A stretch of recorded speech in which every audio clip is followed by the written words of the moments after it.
One Blade Ninja Zero Nine with my 13th review, and that is of Future Diary.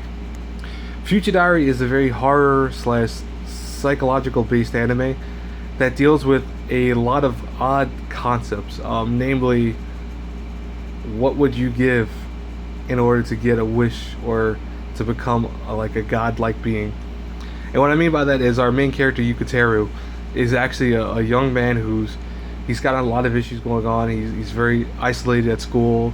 His parents are having some issues occur, and so he's dealing with a lot of stuff in his personal life. He's a young teenager, and lo and behold, the only friend he really has is his inner mind, and he thinks that's an actual friend. It's called Deus, and Deus, seems like a godlike being. So you kind of think right away Yukateru is probably just crazy or one of those people that has an imaginary friend even though he's a young teenager. But lo and behold, one day he actually finds out Deus is actually a real being and he actually is a god. And what he does is he creates a game called the Diary Game. Now what the Diary Game is all about is that 12 people are given diaries called Future Diaries.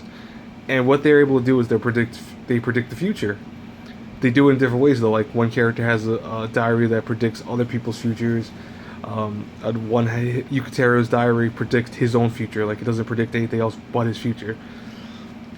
And it's very interesting though that when he realizes that this becomes a game, he thinks at first he uses the power like any teenager would. He cheats on tests.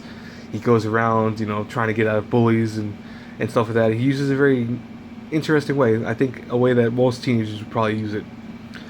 However, once he learns that if the player wants to win the game, all 12 participants must be eliminated, or excuse me, 11 participants must be eliminated, meaning that all their future diary holders are after Yukateru.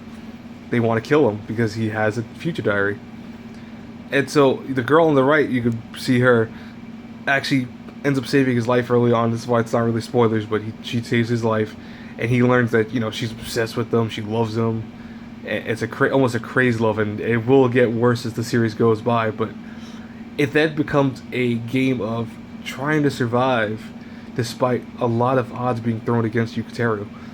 Namely, that he's again a young man. And these other people that are future diary holders are mostly adults with positions of power. Like one of them's a detective, one of them's a politician, one of them's a owner of a whole group of people that she could control at any given time. And it creates some very interesting character arcs and plot points that I actually think Future Diary does psychological horror anime.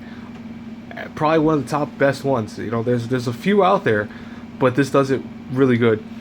My only complaint about the series is probably the ending, which I'm not gonna spoil that, of course, but it ends at such a note that you have to actually read the manga to actually get the satisfaction of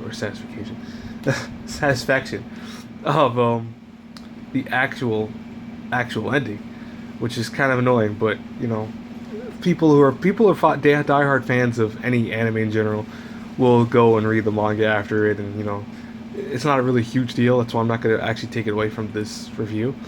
But if I had to review Future Diary A through F, I actually give it an A plus. I love Future Diary. I think it's very well done. All the characters are very believable in how they act. A lot of people give Yukateru crap because he acts very frail and he constantly goes between this, trying to act tough and trying to be, a kid. That he acts adult like, but he's a young teenager. I think people fail to see that sometimes. Is that the characters that they put in anime are usually they trying to go for a certain age group. Yukateru is a young teenager. He's not some adult. He's not a young man. He's a teenager. So he's gonna have those moments of outbursts. He's gonna have those tries to be adult-like, and I think it fits very well. I think his character is perfect. I also think Yuna, who's on everyone's top 20 list of most crazy girl characters, I'm not kidding you. She's a psychopath. She's very well done in the series too, and I love the characters in the show. I don't think a single one of them has a bad point to them. They all have their purposes, all desires, needs. It's very fitting. The animation's beautiful. The sound quality is amazing. Frankly, this is really a great anime. This is a perfect example of something that at first doesn't seem like it's gonna be that great, or it might be, you know, very cliched, but in turn it ends up being one of the best anime that you can see. That's the horror elements. Anyways, though, this was the end of the review. I hope you guys enjoyed it. As always, until our paths cross again in the next review, have a good one, guys.